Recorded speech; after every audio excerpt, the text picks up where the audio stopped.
റിട്ടയറായ പോലീസുകാരുടെ അവസ്ഥ വളരെ കഷ്ടമാണ്.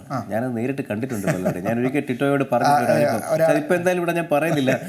അതായത് ലളിതമായിട്ടങ്ങ് പറയാൻ വേണമെങ്കിൽ, അതായത് സർവീസിലിരിക്കെ പബ്ലിക്കായി സിഗരറ്റ് വലിച്ച ഒരുത്തൻ്റെ മുഖത്ത് നോക്കി ഒരു അടി കൊടുത്ത പോലീസുകാരൻ കുറച്ച് വർഷങ്ങൾക്ക് ശേഷം റിട്ടയറായി ഈ പോലീസുകാരൻ. ഈ റിട്ടയറായ പോലീസുകാരൻ പബ്ലിക്കായിട്ട് അവിടെ സിഗരറ്റ് വലിക്കുമ്പോൾ അന്ന് അടി കൊണ്ട ആൾ നേരെ വന്ന് ചെവുക്കൽ വിളക്ക് വരണം.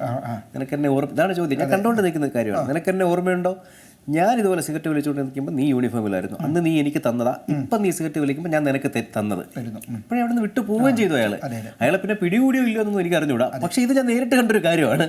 അപ്പോൾ അതുകൊണ്ട് ഈ പറഞ്ഞ അല്ല, ഒരു പക്ഷേ റിട്ടയർഡ് ആയ ശേഷവും അങ്ങനത്തെ ഒരു അടി വന്നാൽ അതിനെ പ്രതിരോധിക്കുന്നതിന് വേണ്ടി കൂടിയായിരിക്കും ഈ പോലീസുകാരൊക്കെ ഓരോരോ രാഷ്ട്രീയ പാർട്ടിയോടുള്ള കൂറും വിശ്വസ്തതയും പരസ്യമായി ഇങ്ങനെ പ്രഖ്യാപിക്കുക. അങ്ങനെ പറയരുത്.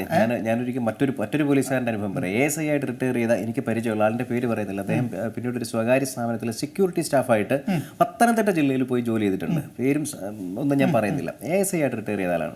അല്ല, അദ്ദേഹം അവസാനം ഗ്രേഡ് SI ആയിട്ടാണ് തോന്നുന്നു റിട്ടയർ ആയത്. അതിനുശേഷമുള്ള അദ്ദേഹം റിട്ടയർമെൻറ്റിന് ശേഷമുള്ള ആനുകൂല്യങ്ങൾ വാങ്ങിക്കാൻ പോലീസ് സ്റ്റേഷനിൽ അദ്ദേഹം വന്നപ്പോൾ അദ്ദേഹം ഒരു സാധാരണ അവഗണിക്കപ്പെട്ട ഒരു തന്നെ പോലെ, സാധാരണക്കാരൻ പോലീസ് സ്റ്റേഷനിൽ ചെന്ന് എങ്ങനെ നിൽക്കും, അങ്ങോട്ട് മാറിക്കടാ എന്നല്ലേ പറയും. അതുപോലെ ഏതാണ്ട് അതുപോലെ ഇദ്ദേഹത്തോട് അങ്ങോട്ട് മാറി നിൽക്കടാ എന്ന് പറഞ്ഞിട്ടുണ്ടാവില്ല, മാറി നിൽക്കാൻ പറഞ്ഞിട്ടുണ്ടാവും. അദ്ദേഹം അവിടെ അങ്ങനെ നിൽക്കുന്ന കാഴ്ച ഞാൻ കണ്ടിട്ടുണ്ട്. അദ്ദേഹം യൂണിഫോമിലായിരിക്കുമ്പോഴും ഞാൻ മാധ്യമപ്രവർത്തകനാണ്. അതിനുശേഷം ഇദ്ദേഹത്തിൻ്റെ റിട്ടയർമെൻറ്റ് ആനുകൂല്യമായിട്ട് ബന്ധപ്പെട്ട് എന്തോ ഒരു പേപ്പർ ഒപ്പിട്ട് വാങ്ങിക്കാൻ വന്നപ്പോഴും അതേ സ്റ്റേഷനിൽ ഞാൻ അവിടെ നിൽപ്പുണ്ട്.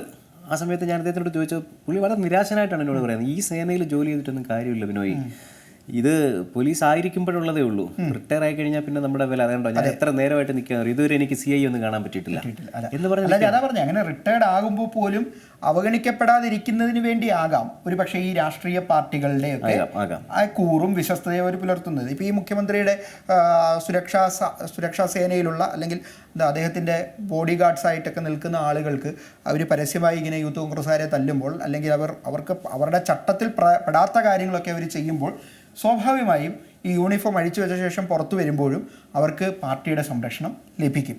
അത് ഉറപ്പാക്കുന്നതിന് വേണ്ടിയായിരിക്കും ഇവരിത് ചെയ്യുന്നത്.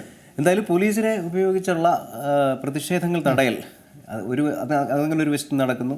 ഏറ്റവും പുതിയ വാർത്തകളും വിശേഷങ്ങളും വിരൽ തുമ്പിലറിയാൻ Zee മലയാളം ന്യൂസ് എല്ലാ ഡിജിറ്റൽ പ്ലാറ്റ്ഫോമുകളിലും ലഭ്യം.